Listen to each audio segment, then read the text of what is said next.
Bien, buenas tardes chicos.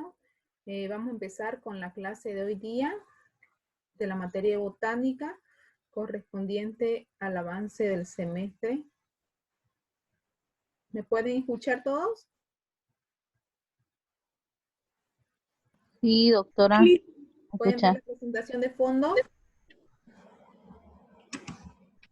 Sí, se ve. Bien, bien.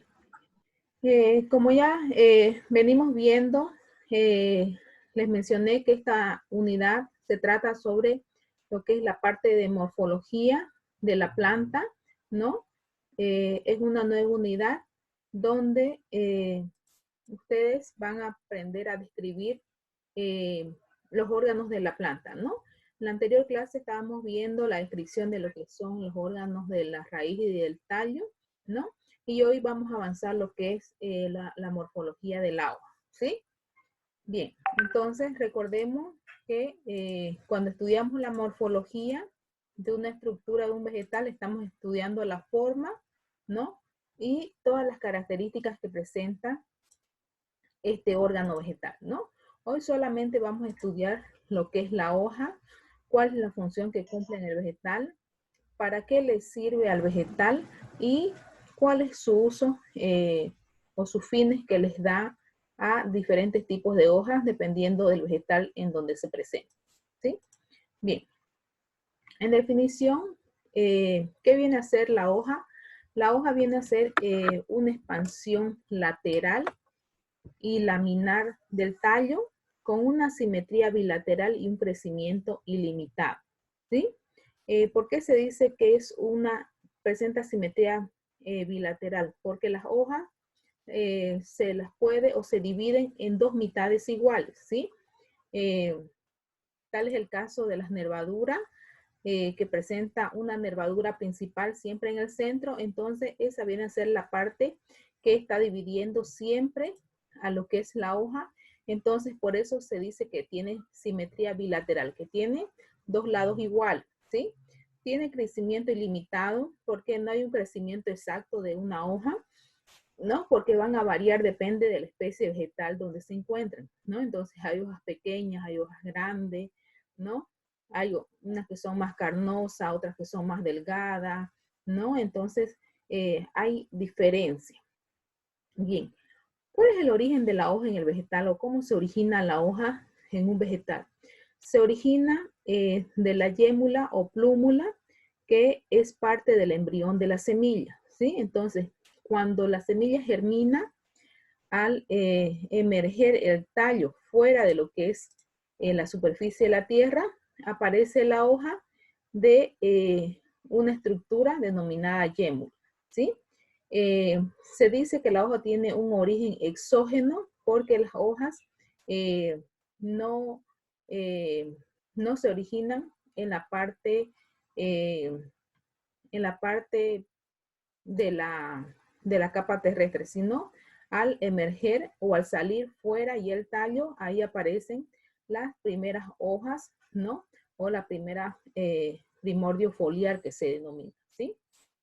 ¿Cuáles vienen a ser las funciones de las hojas en el vegetal? La principal función es que las hojas contienen el pigmento verde, que es el que conocemos como clorofila, ¿no? Y en esas células o en ese tejido que contienen clorofila es donde se lleva a cabo el proceso de fotosíntesis, ¿no? Que es mediante el cual la planta se puede autoalimentar eh, gracias a este proceso, ¿no? Entonces, fundamental la fotosíntesis en las hojas, ¿no? También se puede realizar o puede realizar el vegetal la respiración y la transpiración celular a través de las hojas, ya que en las hojas podemos encontrar las células de estomas, ¿no? Entonces, ¿qué eran las células de estomas? Eran las células que se encargaban del intercambio tanto de líquido como de sustancias gaseosas en el vegetal, ¿no? ¿Y dónde se encuentran estas células? En la epidermis de las hojas, ¿verdad? Entonces, por eso es que también tienen la función de la respiración y la transpiración del vegetal. Además, sirve para la conducción y distribución de la savia, de los diferentes tipos de savia, ya que a través de la hoja también se encuentran el sistema conductor el sistema vascular del vegetal, por donde la planta se va a nutrir completamente. ¿Sí? ¿Qué otras características identifican a lo que son las hojas? Como les mencioné, es una expansión lateral del tallo porque sale a los laterales o a los lados del tallo. ¿Sí? Es un órgano laminar con simetría bilateral, porque ya les mencioné que se puede dividir en dos mitades iguales. Presenta crecimiento ilimitado porque no hay un tamaño de una hoja, ¿no? Específica. Generalmente es de color verde porque presenta la clorofila.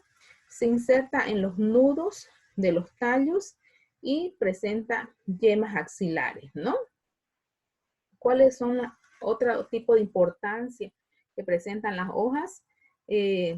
Bastante importante para el metabolismo de la planta, como les mencioné, por el proceso de fotosíntesis, ¿no? En la purificación del aire también ayuda bastante, ya que puede absorber el dióxido de carbono y producir oxígeno, ¿no? En cuanto a la alimentación, también son bastante utilizadas las hojas, ¿no? ¿Quién no ha comido alguna hoja en las ensaladas, sobre todo? Entonces son bastante utilizadas también en lo que es alimentación, en lo que es la parte del hombre y de los, eh, de los animales también, ¿no? Sobre todo los que son herbívoros. En la medicina también es bastante utilizada las hojas, ya que algunas hojas de algunas plantas presentan el principio activo en este órgano vegetal, ¿no? En la industria son bastante utilizadas también y en la elaboración de fertilizantes, por ejemplo, ¿no? Para hacer diferentes tipos de abono, ¿no? Entonces, las hojas, además de servirle a la planta, también son utilizadas con diferentes fines, ¿no? Bien, ¿cómo está compuesta una hoja? ¿O cuáles son las partes que componen una hoja? Una hoja está compuesta por tres partes o cuatro partes principales, ¿no? Donde se diferencia el limbo. El limbo se denomina a la parte más extensa de la hoja, ¿sí? Que viene a ser la parte más, más vista muchas veces de las hojas, ¿no? Entonces, toda esta zona de acá se denomina limbo, ¿sí? Luego está el peciolo, que es un filamento que conecta el limbo con el tallo. El peciolo, al ensancharse o al unirse al tallo, se presenta un engrosamiento o una zona más ensanchada que viene a ser la vaina, ¿no? Y las estípulas, que es donde se encuentran las yemas axilares en las hojas, ¿no? Entonces, fundamental para que sea considerada hoja que presente esta yema axilar. Si no tuviera yema axilar, por lo tanto, esta no va a ser considerada una hoja, ¿no? Pero las partes principales de una hoja vienen a ser el limbo, el peciolo, la vaina en algunos casos. ¿Por qué? En algunos casos, porque no todas las hojas presentan vaina, ¿sí? Y la estípula. En sí son tres partes principales o esenciales para ser denominada: el limbo, el peciolo y la estípula o la yema axilar, ¿sí? Entonces, esos son los tres componentes que definen a este órgano vegetal. Bien, entonces, cada parte de la hoja tiene su característica propia, ¿no? El limbo viene a ser la parte laminar y bilateral, que es la expansión o la parte más extensa de la hoja. El peciolo, que viene a ser un eje conector que conecta el limbo con el tallo. Y la vaina, que viene a ser un ensanchamiento que se inserta directamente en el tallo, ¿sí? Según la nomenclatura foliar de las hojas se pueden clasificar por muchas formas, ¿sí? Entonces, ustedes vieron, por ejemplo, que una hoja es muy diferente a otra, de una planta a otra es muy diferente, ¿sí? En tamaño, en consistencia, en forma, ¿no? Entonces, las hojas es uno de los órganos que tiene mayor cantidad de clasificación de los otros órganos del vegetal que presenta el vegetal, ¿no? Entonces, las hojas se las puede clasificar por donde se la mire, ¿no? Entonces, por ejemplo, están las hojas incompletas, por ejemplo. Cuando se denomina una hoja incompleta es cuando le falta una de las tres partes principales que presenta una hoja, ¿sí? O le falta peciolo, o le falta la vaina, o en algunos casos también le puede faltar el limbo, ¿sí? Entonces, este es un ejemplo, por ejemplo, eh, la hoja de la planta del zapallo, ¿no? Que es la Curcubita máxima, que es su nombre científico. Entonces, esta hojita del zapallo, fíjense, tiene un limbo bastante pronunciado, tiene el peciolo, pero no presenta una vaina que es la expansión más engrosada que se inserta al tallo.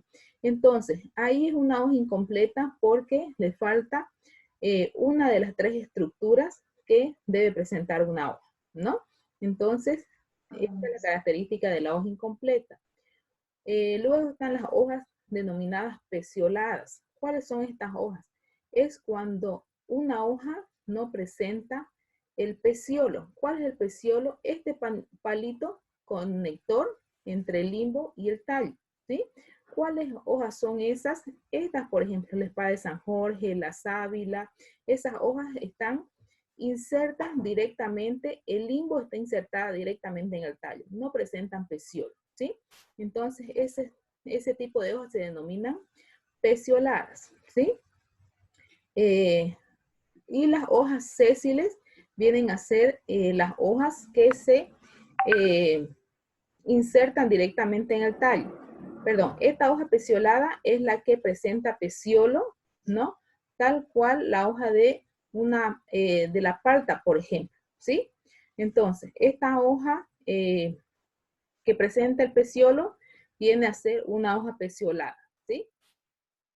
Y la hoja sésil es la que le está describiendo, que no presenta el peciolo, el palito conector. Directamente se va a ensanchar el limbo, que es la parte más extensa de la hoja, al tallo, ¿sí? Y no presentan el peciolo, ¿no? Entonces, por esas características se llegan a clasificar las hojas. Hay otro tipo de hojas que se denominan hojas perfoliadas. ¿Cuáles hojas son estas? Muchas veces hemos visto estas hojas que pareciera que el tallo se incrustara o se insertara en la hoja, ¿sí? Este tipo de hoja se llama perfoliada. ¿Por qué? Porque el tallo está penetrando a lo que es la hoja, ¿no? Aparte de la hoja, ¿sí? Pero hay otro tipo de hojas que se denomina connado perfoliado, por ejemplo.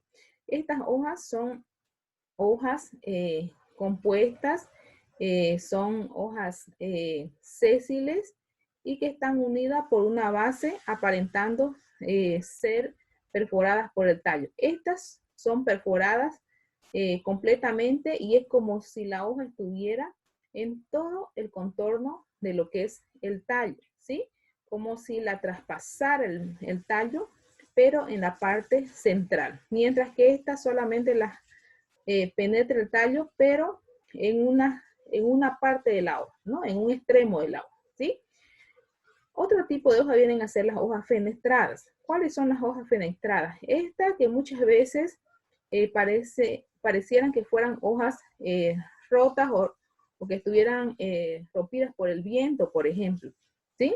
Este es el caso típico de la hoja que se utilizan bastante en ornamentación, ¿no? En los espacios cerrados, por ejemplo, son muy buscadas o colocadas en esos lugares por las formas que presentan, ¿no? Entonces estas hojas de naturaleza son así y se denominan fenestradas por las hendiduras que presentan, ¿no? Tal es el caso de los nombres comunes de estas hojas que le llaman la costilla de Adán, por ejemplo, la hoja de Eva, le llaman, ¿no? Por la forma que presentan, ¿no? Entonces, este tipo de hojas se denominan hojas fenestradas. Otro tipo de hojas vienen a ser las hojas con peciolo alado. ¿Cuál es la característica de esta hoja? Presentan un limbo, que es la parte más extensa, esta de acá, y pareciera que tuvieran como otra hojita más pequeña, ¿sí? Pero en realidad este viene a ser el peciolo que viene acompañado de un alita, ¿no? Entonces por eso se denomina peciolo alado. Entonces, este es el peciolo, que es el palito que conecta entre el limbo y el tallo, ¿no?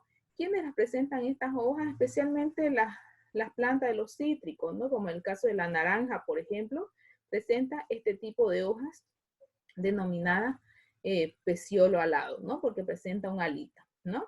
Y hay otros tipos de hojas que lo presentan los pseudotallos, por ejemplo.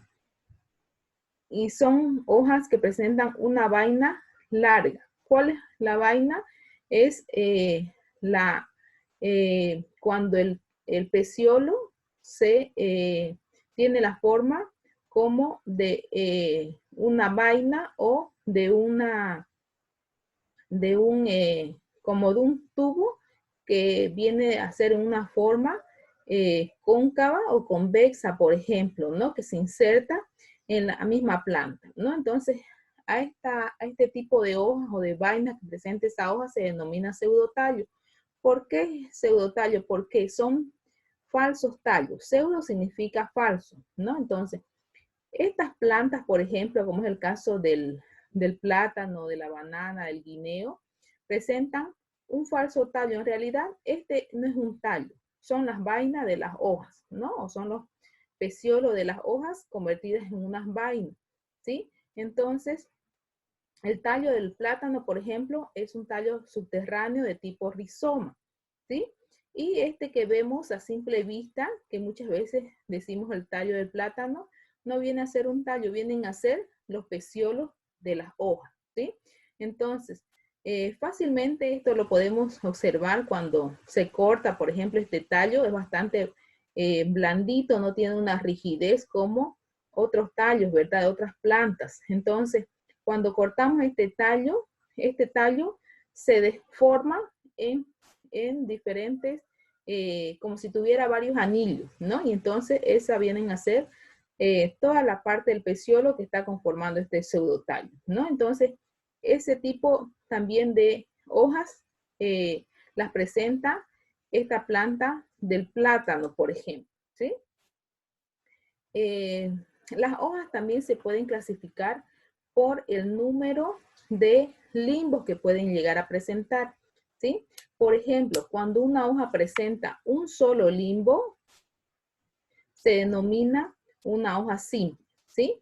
¿Cuándo es una hoja simple? Cuando tiene un solo limbo, cuando presenta la yema axilar y el peciolo, ¿no? Se inserta en el tallo, ¿sí?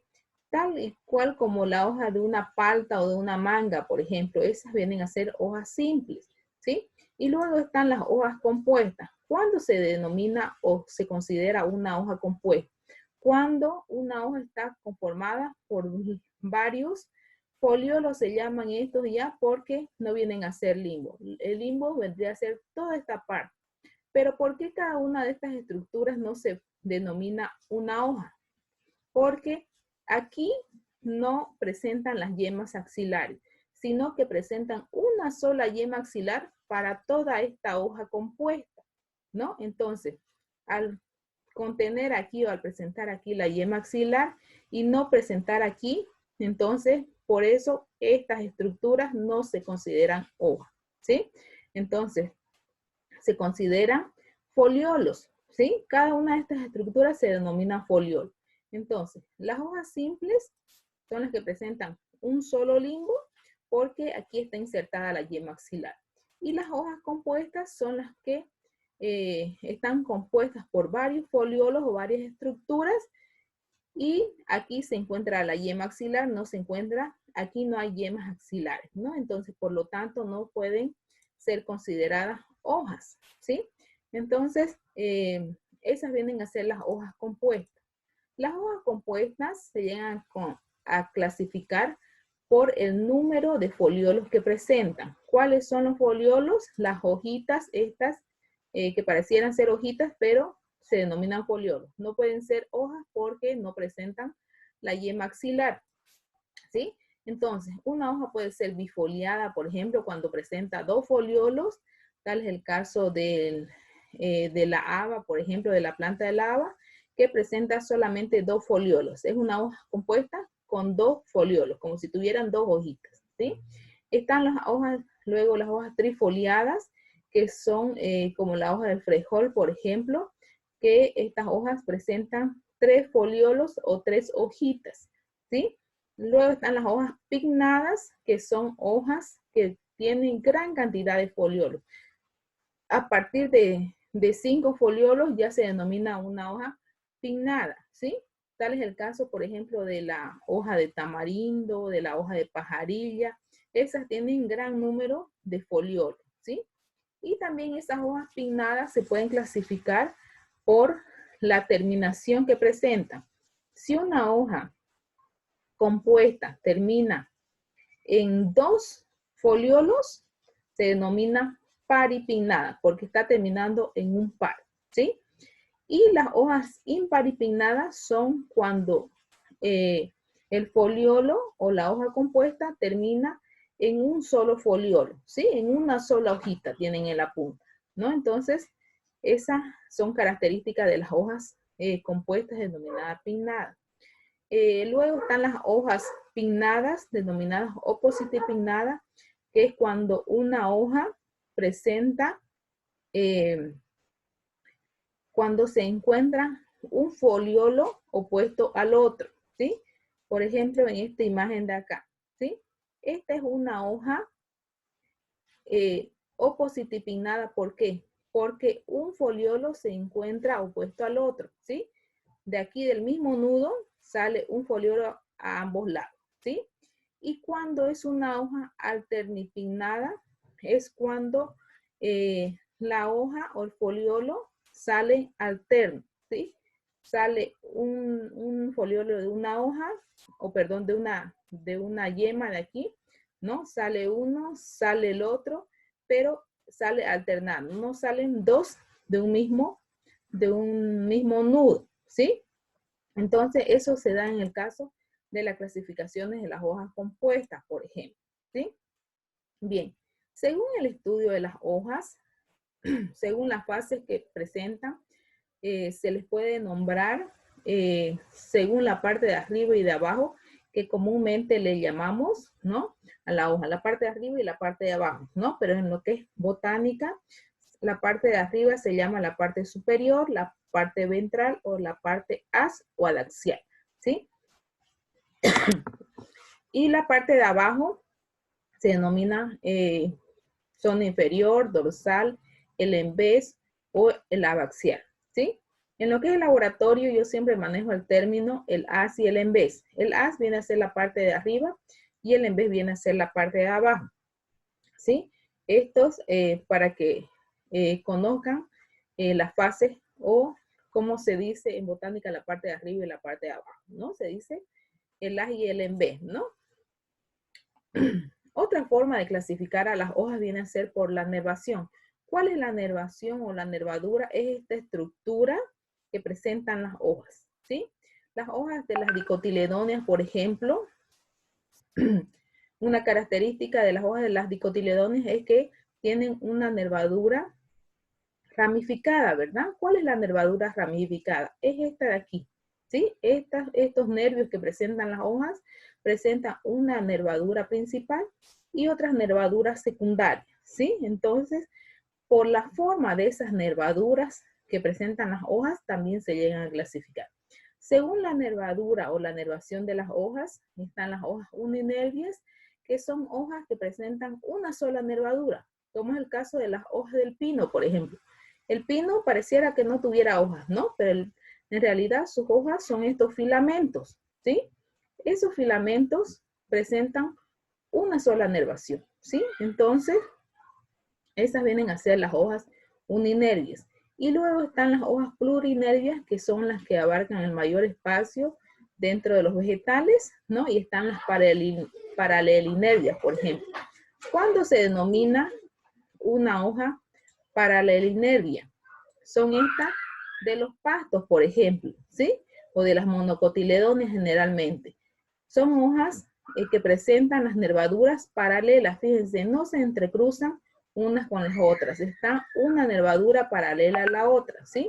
Como las monocotiledones tienen hojas largas, por ejemplo, generalmente, como es el caso de los pastos, el maíz, la caña de azúcar, las palmeras, por ejemplo, presentan esa forma en sus nervaduras, ¿sí? Entonces, estas hojas se denominan paralelinervias. Luego están las hojas pinatinervias o pecninervias que se denominan, que son estas típicas hojas de las dicotiledones, ¿no? Las que tienen una nervadura ramificada, ¿no? Estas se caracterizan por tener una nervadura principal, dividiendo toda la hoja, y luego salen las otras nervaduras ramificadas en todo el contorno de la hoja, ¿no? Entonces, esta forma de ramificación de las nervaduras se denomina pecninervias o pinatinervias. Hay otro tipo de hojas, como viene a ser el caso de las hojas de la papaya, por ejemplo, del macororó, ¿no? Estas hojas se denominan digitinervias o palmatinervias. ¿Por qué? Porque tienen la semejanza de la palma de una mano, por ejemplo, ¿no? Entonces, de una sola base salen las nervaduras a todo el contorno de las hojas, ¿no? Así de esa forma, ¿sí? Haciendo como una palma, ¿no? Hay unas palmeras también que presentan esta forma de las nervaduras, ¿no? Entonces, este tipo de nervadura se denomina digitinervia o palmatinervia, ¿sí? Hay otro tipo de hojas que también por su forma de sus nervaduras se denominan curvinervias, ¿no? La palabra curvinervias viene que son nervaduras en forma de curvas, ¿sí? O en forma curvada. Tal es el caso de las hojas del matico, por ejemplo, o del llantén. Se van a fijar que presentan una nervadura principal y las nervaduras secundarias vienen a ser curvas, ¿no? Entonces, esa es la característica de estas hojas con las nervaduras curvinervias, ¿no? Y luego están las hojas que presentan las nervaduras pertinerias, que son las hojas que generalmente tienen una forma esférica o una forma redonda, como en este caso de esta planta, y de la base central de la hoja se irradian todas las nervaduras, así. Son como tipo como una paragüita, ¿no? De esa forma salen las nervaduras en todo el contorno del agua, ¿no? Entonces, cuando ven una hoja que tiene esa forma, se denomina pertinervia, ¿sí? Por la forma de la nervadura. Otra forma de clasificar a las hojas viene a ser por su consistencia. ¿Cuál es la consistencia de una hoja? La consistencia viene a ser que cuando yo la palpo, siento si esa hoja es gruesa, si es delgada, si tiene, si es dura, si es blanda, por ejemplo, ¿no? Entonces esa viene a ser la consistencia de las hojas, ¿no? Y según su consistencia, las hojas se pueden clasificar en carnosas o suculentas, por ejemplo, que son estas que presentan las plantas de los calanchoes, por ejemplo, o estas que son plantas suculentas que se llaman y son bastante apetecidas por las formas que presentan, ¿no? Sobre todo para colección, ¿no? Son bastante utilizadas en... ¿Dicen esas son flor de loto? ¿Estas de aquí? Sí. No, no son. Estas en realidad no son flores, son hojas, ¿sí? Pero Ya. las hojas hacen la forma de una flor, ¿sí? Pero en realidad son hojas. Suculenta, ¿no, Lisa? ¿Cómo? Suculenta. Sí, esta suculenta, ¿sí? Entonces, esas suculentas tienen hojas carnosas, ¿no? Porque son hojas gruesas y son blandas, ¿sí? Generalmente la uña entra facilito en estas plantitas, ¿verdad? Entonces, Dicen, y se denominan carnosas. al lado de la suculenta hay una plantita que se llama Esta de acá, parecida a la suculenta. Ajá, esa. estas son del género Kalanchoe. Le llaman lengua de suegra, varios nombres tienen en común, ¿no? Pero son del género Kalanchoe y vienen de varias coloraciones, ¿no? Las venden así, ya las hacen híbridas y las venden de diferentes colores, ¿no? He visto, ¿no? De la florcita. Bien, Gracias, Lisa. Según su consistencia, otro tipo de hojas vienen a ser las hojas denominadas coriáceas. ¿Cuáles son estas hojas? Vienen a ser hojas que son gruesas. La palabra coriácea viene de cuero, ¿no? Entonces estas hojas son bastante gruesas, ¿no? Como es el caso de las hojas de las orquídeas, por ejemplo, de esta orquídea típica que es de acá del oriente boliviano, más de la parte de lo que es Concepción, ¿no? Estas hojas son bastante duras, ¿sí? Al tocarla pareciera tener la consistencia de un cuero seco, ¿no? Entonces, esas hojas son denominadas coriáceas por la consistencia que presentan, por la dureza. Lisa, ¿Sí? siempre me he preguntado si existe o no existe la orquídea negra o es solo en los dibujos. Ahora hacen diferentes cruces, ¿no? De lo que son orquídeas, y hay orquídeas que parecieran no ser ni siquiera flores, ¿no? Pero hay cada orquídea más extraña que aparece, ¿no? Porque son cruces que se hacen ya de híbridos, ¿no? Que se pueden hacer fácilmente en lo que son los invernaderos, por ejemplo, con el uso de lo que es la biotecnología, ¿sí? Bien, luego están las hojas denominadas membranáceas, que son hojas bastante flexibles, ¿no? Son bastante delgaditas, como las hojas del llantén, por ejemplo, y tienen esa consistencia de flexibilidad, ¿no? Y luego están las hojas papiráceas, por ejemplo, que tienen una consistencia de papel. Entonces, hay hojas parecieran que estuvieran secas, ¿no? Porque cuando yo las froto o las toco con la mano, tienen esa consistencia e incluso hacen ese ruido como si fueran una hoja seca, ¿no? Entonces, ese tipo de hojas se denominan papiráceas, ¿no? Porque vienen del nombre papel, ¿sí? Según la filotaxis, también se llegan a clasificar las hojas. ¿Qué viene a ser la filotaxis? Es la forma de inserción que tienen las hojas en el tallo. Por ejemplo, están las hojas alternas. ¿Cuándo se considera una hoja alterna? Cuando en todo el lateral del tallo o los lados del tallo sale una hoja a ambos lados, ¿sí? Pero nunca se llega o nunca van a salir dos hojas de una misma estructura o de un mismo nudo, ¿sí? Entonces, por eso se denominan alternas, porque una sale alternada a la otra, ¿sí? Y luego están las hojas que se denominan opuestas, por ejemplo. ¿Cuáles son estas hojas? Son las hojas que sí se oponen unas a otras y que de un mismo nudo del tallo salen dos hojas o tres a ambos lados del tallo. Entonces, se pueden llegar a oponer unas de otras, ¿sí? Según la superficie que presentan, también se llegan a clasificar las hojas. Por ejemplo, están las hojas denominadas glabras, que son las hojas que son bastante lisas, como esta de los vibosis, por ejemplo. Son hojas bastante suavitas, ¿sí? Hay otras que se denominan pilosas porque tienen gran cantidad de pelitos, ¿no? O de tricomas protectores, ¿no? Que se llaman y que ya lo han observado ustedes en lo que son los tejidos vegetales, ¿no? Que son estas estructuras, ¿no? Entonces, cuando tiene una hoja gran cantidad de pelos o de pilosidades que se dice en botánica, se denomina una hoja pilosa, ¿sí? Entonces, ya no van a decir una hoja peluda, se denomina una hoja pilosa, ¿sí? Ese es el término correcto. Luego están las hojas lisas, que son hojas bien suavecitas, las hojas rugosas, que son hojas bastante arrugadas. Por ejemplo, en estas hojas no se puede hacer un corte paradermal, ¿sí? No se puede raspar la hoja. ¿Por qué? Porque yo cuando intento raspar la hoja con la navaja o con el bisturí, seguramente que se va a romper esta hoja. ¿Por qué? Porque es bastante rugosa, ¿sí? En cambio, en estas que son más lisas, entonces fácilmente puedo hacer mi corte paradermal raspando esta superficie de la hoja, ¿no?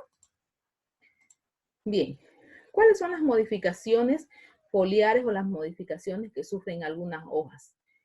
Pueden ser de tipo cotiledones, por ejemplo, ¿no? Tal es el caso de la hoja de la cebolla, por ejemplo, que se denomina cotiledones, porque viene a ser una hoja que la hoja se transforma, ¿no? En lo que es parte del tallo, ¿no? Entonces, ese caso se da, por ejemplo, en lo que es la la planta de la cebolla, ¿no? O también hay hojas que se modifican en forma de escamas, como es el caso del fruto de la piña, por ejemplo, ¿sí? Estas estructuras de acá se denominan escamas y vienen a ser hojas modificadas para protección de las flores, en este caso, que se insertan en toda esta estructura, ¿no?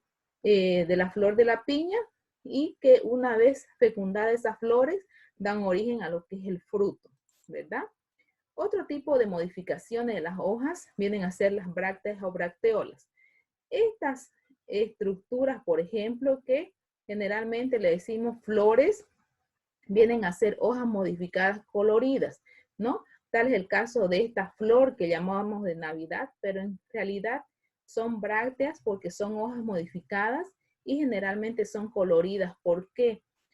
Porque estas flores que presentan estas plantas son bastante pequeñitas y de colores poco llamativos, que las hojas se tuvieron que modificar para atraer la atención de los polinizadores. ¿Cuáles son los polinizadores? Los insectos, por ejemplo, las avispas, las abejas, ¿no? Entonces, a esos polinizadores le atraen bastante los colores, ¿no? Entonces, en este caso de la hoja, por ejemplo, de Navidad, ¿no? Estas hojas vienen a ser modificadas y no son parte de la flor. Lo mismo pasa con la flor de Santa Rita que llamamos, por ejemplo. La flor de la Santa Rita es esta del centro, esta pequeñita es la flor, ¿sí? Y esta viene a ser una hoja modificada que se denomina bráctea. Entonces, generalmente son coloridas para llamar la atención de los polinizados. Porque si no estuviera esta bráctea aquí protegiendo esta flor, prácticamente esta flor no llegaría a ser polinizada porque es una flor pequeña, una flor con colores poco llamativos. Lo mismo pasa con los anturios, por ejemplo, ¿sí? Esta viene a ser una hoja modificada colorida que se encuentra de esta manera porque la flor viene a ser esta estructura poco llamativa para ser polinizada, ¿no? Entonces, esa es una forma de la modificación de las hojas. Otra forma de modificación de las hojas vienen a ser las espinas, ¿no? Que se da en algunas especies de plantas, como el caso de los cactus, por ejemplo, y se modifican para evitar la pérdida de agua, ¿sí? A través de los estomas. ¿Por qué los cactus no tienen hojas? Para evitar la pérdida de agua, porque ellos viven en lugares secos, ¿verdad? O en zonas áridas donde no llueve la mayor parte del año o de los meses del año, ¿no? Entonces, para evitar esa pérdida de agua, ellos no tienen hojas o no presentan hojas en sus tallos, ¿sí? Entonces, las hojas se pueden clasificar por donde las miremos, ¿sí? Según su forma, ni qué decir, presentan diferentes formas. Fíjense, si nos pusiéramos